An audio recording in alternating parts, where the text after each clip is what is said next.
نحمده ونستعينه ونستغفره ونعوذ بالله من شرور أنفسنا ومن سيئات أعمالنا من يهده الله فلا مضل له ومن يضلل فلا هادي له أشهد أن لا إله إلا الله وحده لا شريك له وأشهد أن محمدًا عبده ورسوله أما بعد فإن خير الحديث كتاب الله وخير الهدي هدي محمد صلى الله عليه وسلم وشر الأمور محدثاتها وكل محدثة بدعة وكل بدعة ضلالة وكل ضلالة في النار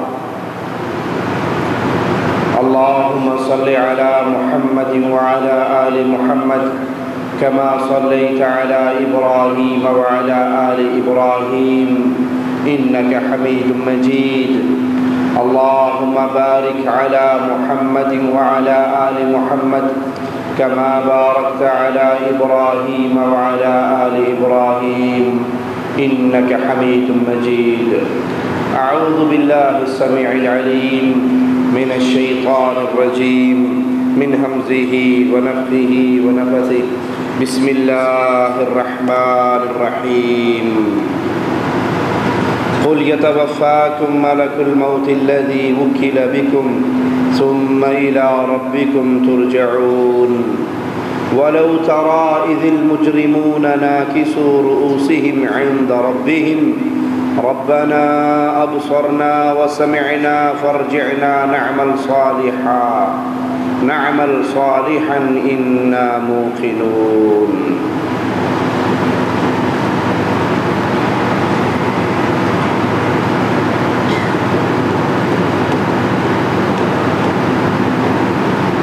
انسان کی زندگی کتنی ہی لمبی ہو جائے بالآخر اس نے ختم ہونا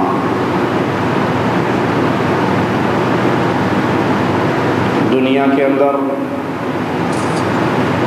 کتنا ہی مقام و مرتبہ انسان پا لے دنیا کی رنگینیوں کو جتنا چاہے جمع کر لے بالآخر یہ جہاں چھوڑ کر اگلے جہاں کی طرف انسان نے روانہ ہونا ہے خوش نصیب ہے وہ انسان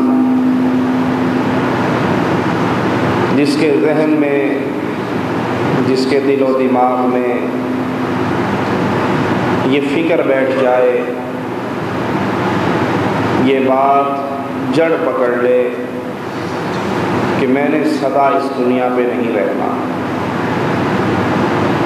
ایک دن آئے گا مجھے اپنے ہاتھوں سے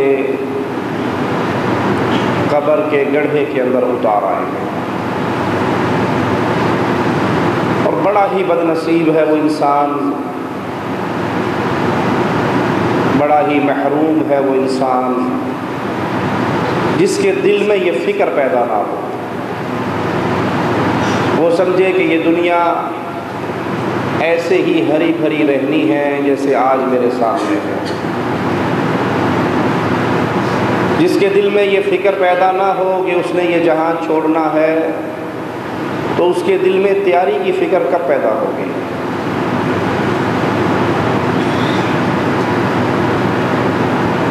جتنی زندگی دنیا کی ہے اس کے حساب سے دنیا کو کما لو میرے جملوں پہ غور کرنا جتنی زندگی دنیا میں ہے اس کے حساب سے دنیا کی فکر کرو جتنی زندگی آخرت میں ہے اس کے حساب سے آخرت کی فکر کرو دنیا میں زیادہ بھی جی لو گے 80 سال 90 سال 100 سال اور 100 سال انسان جی بھی لے تو 100 سال کے بندے کی کوئی زندگی ہوتی ہے مجبور اور اور سوچئے اس 100 سالہ زندگی 80 سالہ زندگی کے لیے میری کتنی پلاننگ ہے، اور ایک زندگی وہ آنے والی ہے جہاں کا ایک دن 50,000 سال لمبا ہوگا،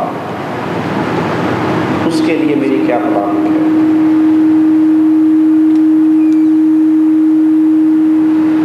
اس دنیا میں ہمیشہ نہ کوئی رہا ہے، نہ رہے گا، نہ رہ سکتا ہے۔ جو آیا ہے وہ مرنے کے لیے، جو پیدا ہوا ہے وہ فوت ہونے کے لیے۔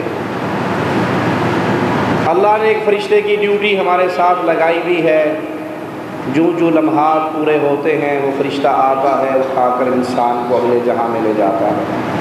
یہی بات قرآن حکیم کی یہ آیات ہمیں سکھاتی ہیں۔ قُلْ يَتَوَفَّاكُم مَلَكُ الْمَوْتِ الَّذِي وُكِّلَ بِكُمْ ثُمَّ إِلَىٰ رَبِّكُمْ تُرْجَعُونَ۔ اللہ نے تمہارے ساتھ جس فرشتے کی ڈیوٹی لگائی ہے وہ تمہیں موت کا شکار کرے گا، تمہاری روح قبض کرے گا، تمہیں سدا اس دنیا پہ نہیں رہنے دے گا۔ مرنے کے بعد معاملہ ختم اگر ہو جائے پھر تو مزے ہی مزے ہیں۔ مرنے کے بعد اگر دوبارہ زندگی نہ ہو، حساب و کتاب نہ ہو، ماجرا کھولا نہ جائے، پھر تو مزے ہیں، جو مرضی کر لو۔ لیکن قرآن ہمیں خبر کیا دیتا ہے؟ ثم الی ربکم ترجعون۔ مرنے کے بعد مر گئے، جان چھوٹ گئی والا ماجرا نہیں ہے، بلکہ مرنے کے بعد پھر تم نے اپنے رب کی طرف جانا ہے، پھر اللہ کے سامنے کھڑا ہونا ہے۔ وَلَوْ تَرَىٰ إِذِ الْمُجْرِمُونَ نَاكِسُو رُؤُوسِهِمْ عِنْدَ رَبِّهِمْ۔ اگر آپ مجرموں کو دیکھیں جو اپنے رب کے دربار میں کھڑے ہوں گے، جن کو اپنے جرم یاد آئیں گے اور ان کے سر اللہ کے سامنے شرم سے جھکے ہوئے ہوں گے۔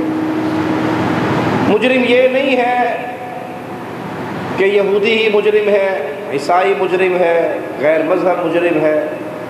مجرم اپنے اپنے جرم کے حساب سے ہر وہ آدمی ہے جس تک اللہ اور اس کے رسول کا پیغام پہنچتا ہے اور وہ نہیں مانتا۔ اللہ اور اس کے رسول کی بات پہنچے اور وہ تسلیم نہ کرے، اس کو ٹھوکر مار دے، وہ مجرم ہے۔ اللہ کے لیے اعلیٰ مثال، آپ کا بیٹا آپ کی ساری باتیں مانتا رہے، سارے کام کرتا رہے، آپ ایک حکم دیں اور وہ انکار کر دے میں نہیں مانتا، تو آپ خوشی سے سینے سے لگاؤ کہ چلو کوئی بات نہیں، آج تک مانتا ہی رہا ہے، ایک ہی بات ہے جس پہ اس نے انکار کیا، یا غصہ آئے گا یا دکھ ہوگا، میرا بیٹا ہو کر میں نے کتنی بار اسے کہا ہے، میری بات ہی نہیں مانتا۔ مجرم وہ ہے جس کے کان میں اللہ کے حکم کا آوازہ ٹکراتا رہے اور وہ مسلسل حکم کو سن کر، پیغام کو سن کر، آیات کو سن کر ٹھوکر مارتا رہے۔ ایک تو ہے کبھی غلطی ہو گئی پھر معافی مانگ لی، کبھی گناہ ہو گیا پھر آ کر اللہ کے در میں جھک گیا، اور ایک وہ ہے جو سن رہا ہے، دوسرے کان سے نکال رہا ہے، اسے پرواہ ہی نہیں ہے یہ حکم کس کا ہے۔ یہ مجرم ہے، یہ مجرم قیامت کے دن آئے گا، اللہ کے دربار میں کھڑا ہوگا، اس کی گردن جھکی ہوئی ہوگی، یہ اپنے گناہوں کو یاد کرے گا اور کہے گا کیا؟ ربنا ابصرنا وسمعنا فرجعنا نعمل صالحا۔ اللہ اپنی آنکھوں سے دیکھ لیا، اپنے کانوں سے سن لیا، فرجعنا، ایک چانس، ایک سپلی، ایک موقع، ایک ریٹیسٹ، ایک مرتبہ دنیا پہ بھیج دے، نعمل صالحا، پھر جو تیرا حکم آئے گا، جو تیرے رسول کا حکم آئے گا، گردن کو جھکاتا جاؤ گا۔ اب ہمیں یقین ہو گیا، دنیا میں تو یقین تھا ہی نہیں۔ دنیا میں تو کہتے تھے اے جہاں میٹھا اگلا جہاں کینڈیٹھا، کون مرے گا کون اٹھے گا، بس باتیں ہیں مولویوں کی۔ بڑی رنگین دنیا ہے، بڑی مزیدار دنیا ہے، یہ رنگینی ہمیشہ برقرار رہے گی، کون مرے گا؟ اس وقت یقین نہیں آتا تھا، اب یقین آ گیا، اب ایک چانس دے دے، ایک موقع دے دے۔ لیکن اللہ کی قسم، اللہ کے دربار میں کھڑے ہونے کے بعد، اس جہان میں پہنچنے کے بعد پھر موقع نہیں ہے، پھر چانس نہیں ہے، پھر سپلی نہیں ہے، پھر ریٹیسٹ نہیں ہے، پھر دنیا میں واپسی کا کوئی سلسلہ نہیں۔ اسی لیے رسول اللہ صلی اللہ علیہ وسلم نے حسنین کی ماما سیدہ فاطمہ رضی اللہ تعالی عنہا سے کہا تھا، بنتی خذی من مالی ما شئتی، بیٹا جو جی کرتا ہے بابا کے مال میں سے لے جا۔ اے فاطمہ، اے محمد علیہ السلام کی بیٹی، عمل کرنا، اگر پکڑی گئی اللہ کے دربار میں کسی عمل پہ تجھ سے سوال ہو گیا، میں محمد تیرا بابا تجھے چھڑا نہ سکوں گا صلی اللہ علیہ وسلم۔ یہ کون ہے؟ یہ وہ ہے جس کے بارے میں اللہ کے نبی گھر میں آ کر کہتے ہیں، فاطمہ تیرے یہ دو پھول حسن اور حسین، اور یہ جو بستر پہ چارپائی پہ سو رہا ہے علی، تیرے دونوں بیٹے یہ سونے والا اور میں جنت میں ایک ہی جگہ پہ ہوں۔ یہ وہ ہے جس کو جنت کی عورتوں کی سردار قرار دیا گیا، یہ وہ ہے جس کو اللہ کے نبی نے کہا جنت میں سب سے پہلے میرے خاندان میں سے تو آ کر مجھے ملے گی۔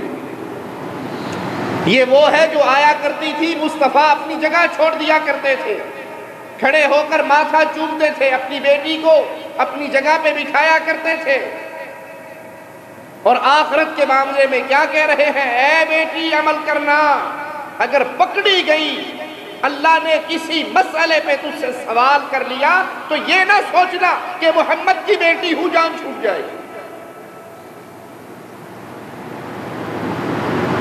اس کو سامنے رکھ کر اللہ سے دعا ہے اللہ سب سے پہلے کہنے والے کو سوچنے کی توفیق عطا فرمائے۔ پھر ہر بھائی سوچے، اگر مجھ سے اللہ نے کسی مسئلے پہ پوچھ لیا کیوں، کیا جواب دوں؟ اس گھمنڈ میں گرفتار ہو جانے والوں کہ ہم مواحد ہیں، ہم قبروں پہ سجدے نہیں کرتے، ہم قبروں کا طواف نہیں کرتے، ہم تعویذ نہیں پہنتے، ہم یا علی مدد کے نعرے نہیں لگاتے، ہم تیجا ساتواں نامہ 10واں 40واں کل برسی کی رسمیں نہیں کرتے، ہم بڑے پکے مواحد ہیں۔ ارے آپ نمازی ہیں یا نہیں؟ جی بس توحید تو ٹھیک ہے نا، باقی اللہ غفور رحیم ہے۔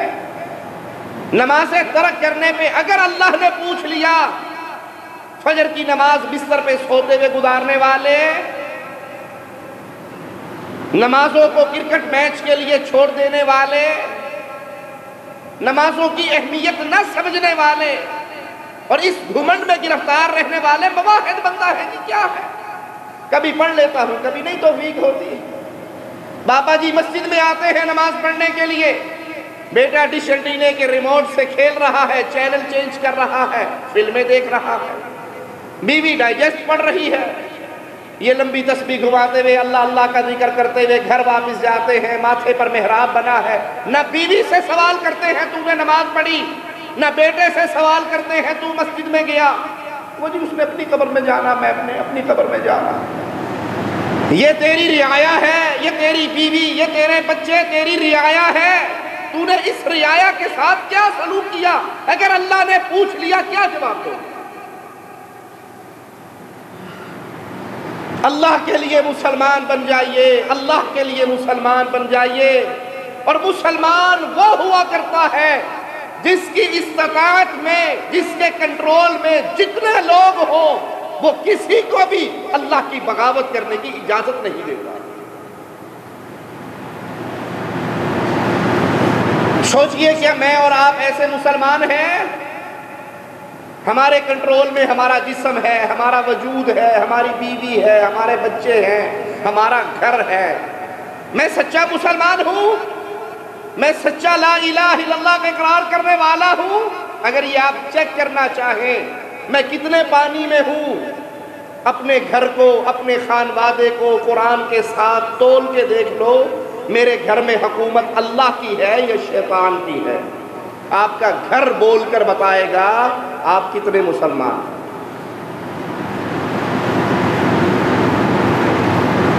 میں آپ کو ایک مثال دیتا ہوں، اس کو سامنے رکھیے۔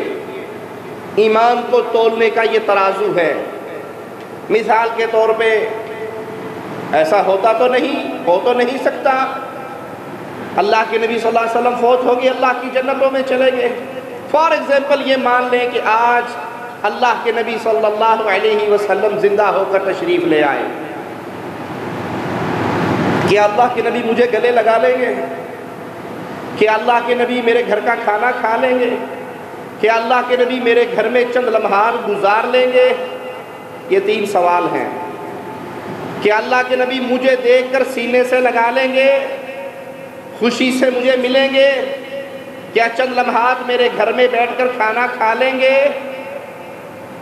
اگر یہ تینوں باتیں سچی ہیں، آپ کے اندر ایمان موجود ہے، اور اگر آپ کا دل کہے کہ یہ تینوں ناممکن ہیں، یہ تینوں امپاسبل ہیں، اللہ کے نبی تو مجھے دیکھ کر منہ موڑ لیں گے، میرے چہرے پر داڑھی نہیں ہے۔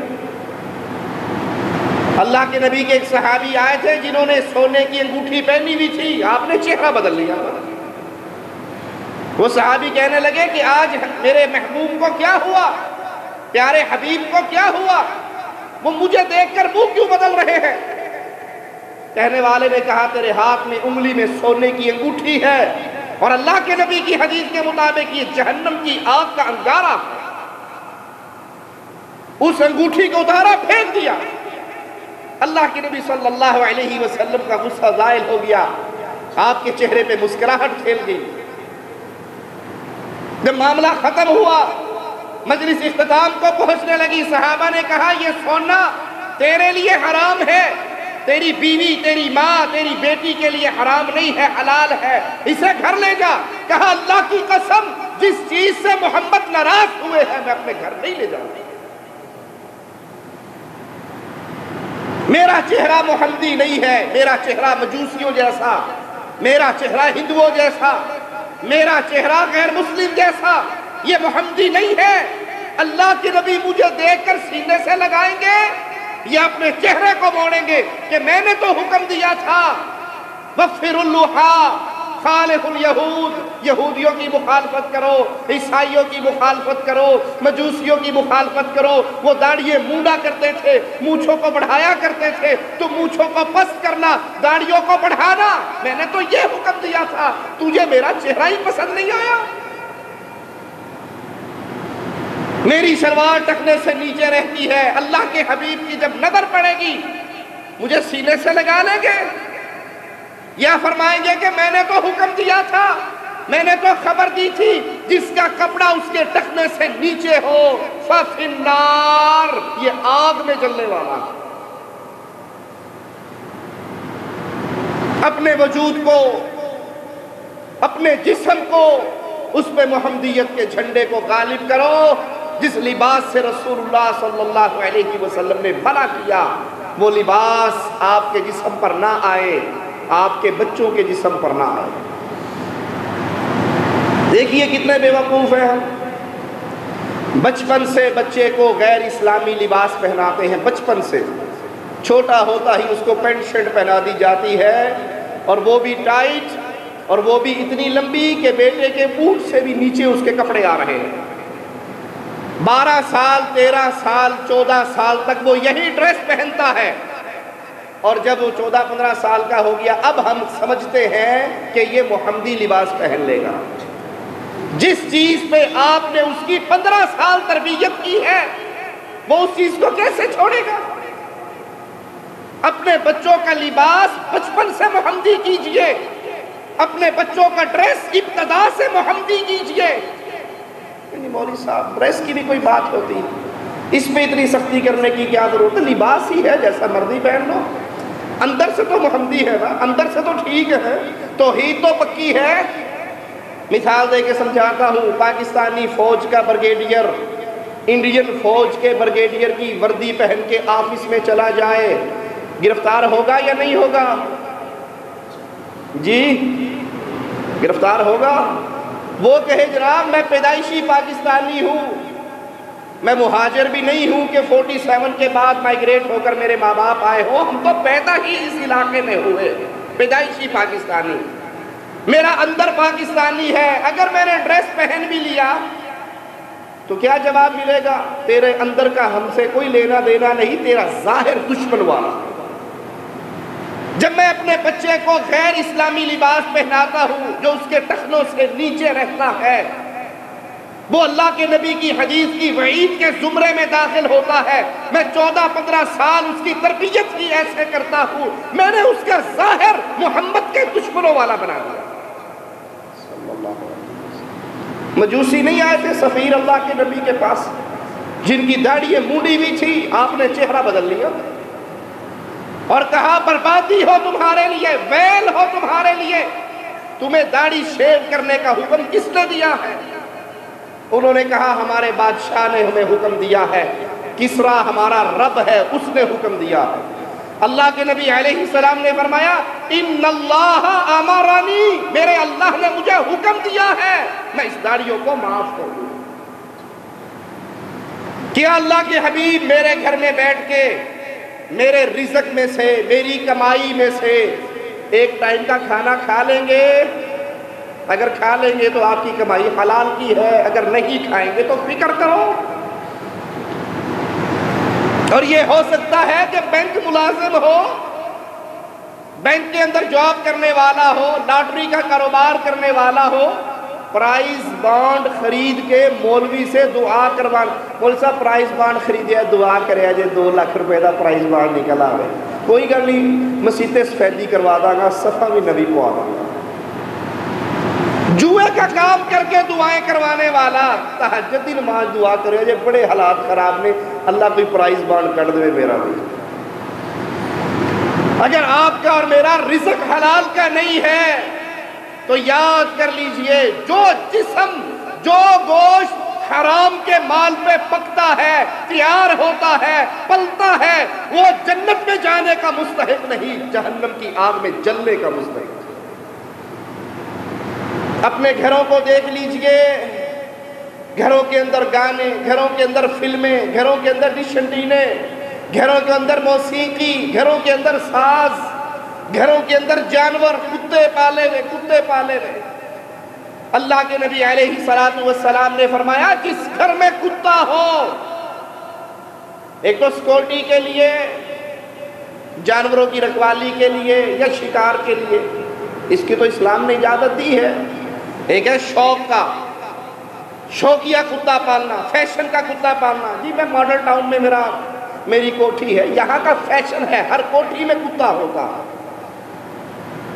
اللہ کے حبیب علیہ السلام فرماتے ہیں جس گھر میں کتا ہو رحمت کا فرشتہ داخل ہی نہیں ہوتا۔ ارے اگر وہ گھر محمد علیہ السلام کا گھر ہو اور اس گھر میں کتا آ جائے، رحمت کے فرشتے محمد کے گھر میں بھی نہیں آتے صلی اللہ علیہ وسلم۔ جبرائیل نے وعدہ کیا تھا کہ آؤں گا، وہ وقت آ گیا، جبرائیل نہیں پہنچے۔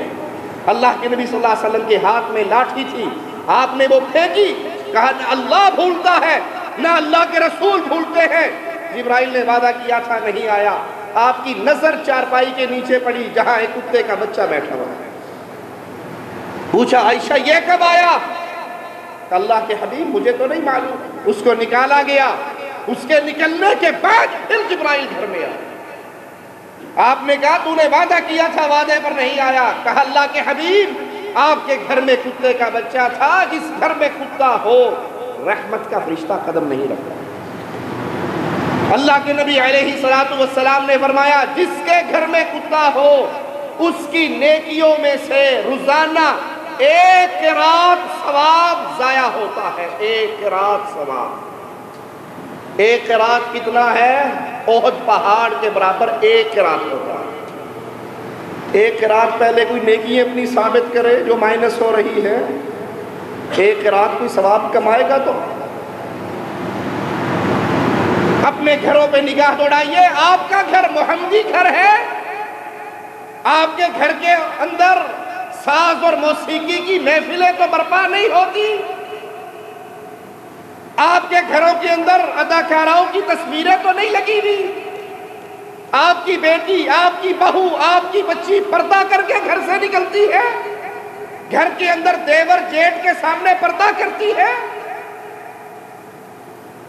اگر وہ پردہ کرتی ہے، اگر آپ کا گھر تصویروں سے پاک ہے، اگر آپ کا گھر ساز اور موسیقی سے پاک ہے، اگر آپ کے گھر میں قرآن کی تلاوت گونجتی ہے، یہ گھر محمدی گھر ہے، آپ کا چہرہ محمدی ہے، لباس محمدی ہے، تو یہ جسم محمدی رنگ میں رنگا ہوا، آپ کی کمائی حلال کی ہے تو آپ محمدیت میں چل رہے ہو۔ اور اگر یہ ماجرا نہیں ہے اور سمجھتے ہو میں توحید پرست ہوں، باقی سارے معاملوں کی خیر سے اللہ ہے، تو یہ سوچ انسان کو ہلاک کر دے گی۔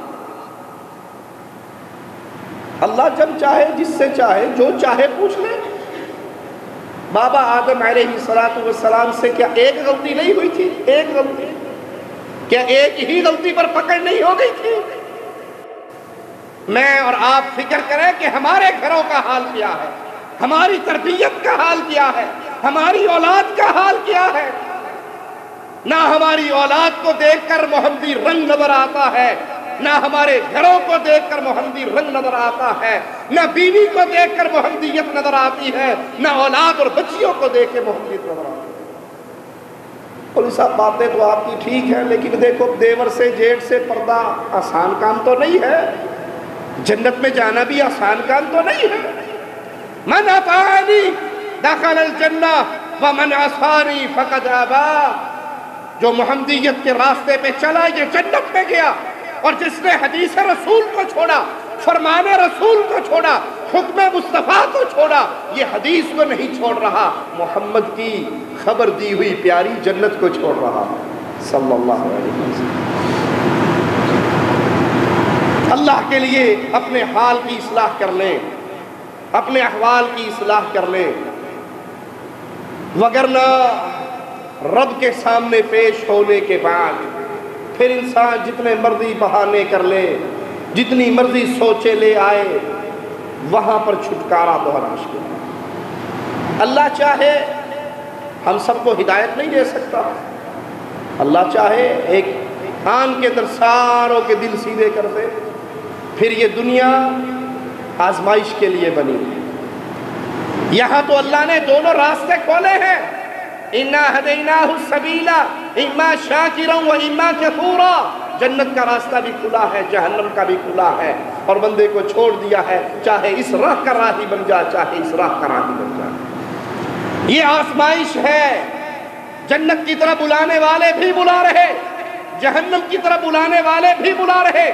جنت اتباع محمد الرسول اللہ کا نام ہے، جہنم معصیت مصطفیٰ کا نام ہے۔ مصطفیٰ کے حکموں کے چھوڑتے جاؤ گے تو جہنم کے راستے پہ چل رہے ہو، مصطفیٰ کے حکموں پہ چلتے جاؤ گے تو جنت کے راستے پہ چل رہے ہو۔ آئیے اللہ کی کتاب وَلَوْ شِئْنَا لَآتَيْنَا كُلَّ نَفْسٍ هُدَاهَا، ہم چاہیں ہر بندے کو مسلمان کر دیں، ہر بندے کا دل سیدھا کر دیں، لیکن وَلَكِنْ حَقَّ الْقَوْلُ مِنِّي لَأَمْلَأَنَّ جَهَنَّمَ مِنَ الْجِنَّةِ وَالنَّاسِ أَجْمَعِينَ، یہ جنت اور جہنم آزمائش کے لیے بنی ہے۔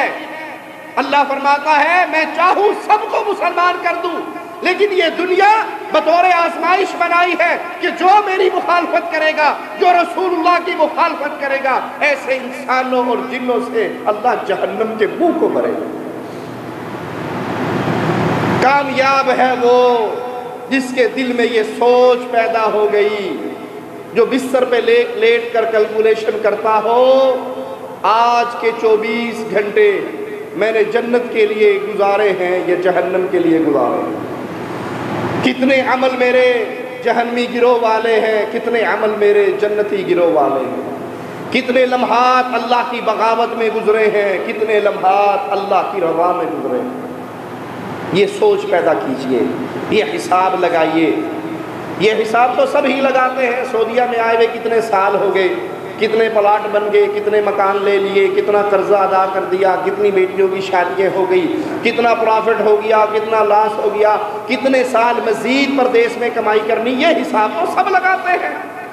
یہ حساب بھی لگائیے، زندگی کے 40 سال 50 سال گزر گئے، اس 40-50 سال میں میرے پاس کوئی ایسا عمل ہے جس کو میں اللہ کے دربار میں پیش کر کے اس سے اس کی رحمت کا سوال کر کے جنت کی ڈیمانڈ کر لوں؟ یا یہ 50 سال 40 سال اے جہاں میٹھا اگلا جہاں کہ ڈٹھا، اس اصول کے مطابق ہم نے گزار دیے۔ اگر یہ اصول رہا تو یہ بربادی ہے، یہ ہلاکت ہے۔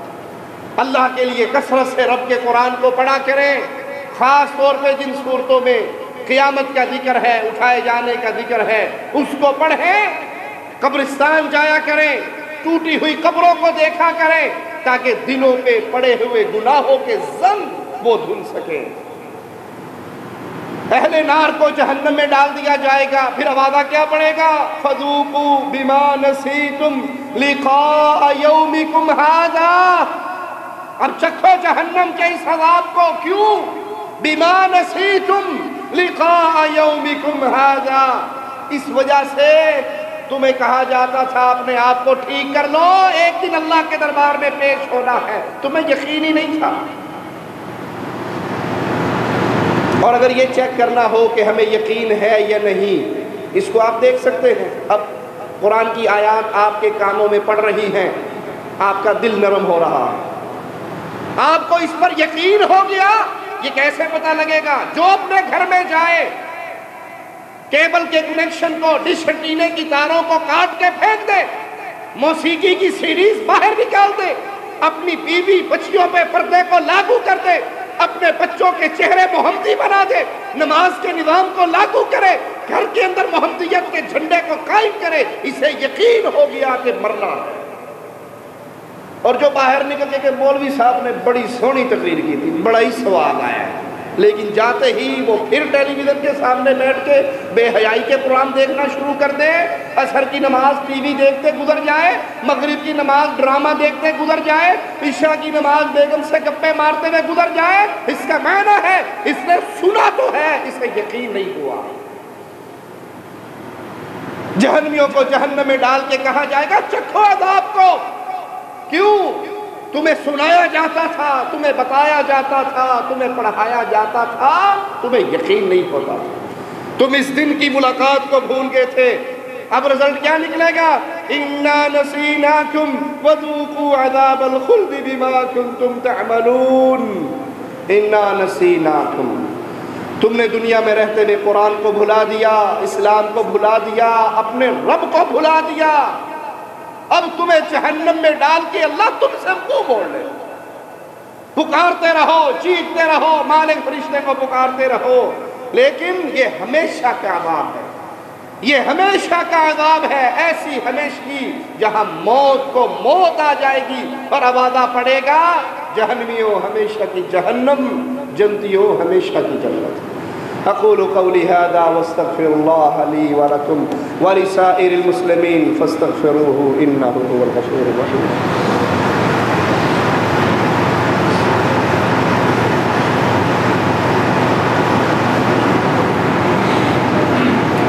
ان الحمد لله نحمده ونستعينه ونستغفره ونعوذ بالله من شرور انفسنا ومن سيئات اعمالنا، من يهده الله فلا مضل له ومن يضلل فلا هادي له، أشهد أن لا إله إلا الله وحده لا شريك له وأشهد أن محمدا عبده ورسوله۔ إنما يؤمن بآياتنا الذين إذا ذكروا بها خروا سجدا وسبحوا بحمد ربهم وهم لا يستكبرون۔ مومنوں کا حال قرآن بیان کرتا ہے۔ مومن کون ہے؟ جس کو اللہ کی آیات سنائی جائیں، اذا ذکروا بہا، اس کو یاد کروایا جائے۔ اللہ کا حکم یہ ہے، مصطفیٰ کا حکم یہ ہے، احادیث رسول یہ بتاتی ہیں، قرآن کی آیات یہ بتاتی ہیں، پھر وہ اکڑتا نہیں ہے، پھر وہ اپنے سر کو جھکا لیتا ہے، پھر وہ اپنی گردن کو موڑ لیتا ہے، اس کی گردن میں سریا نہیں آتا۔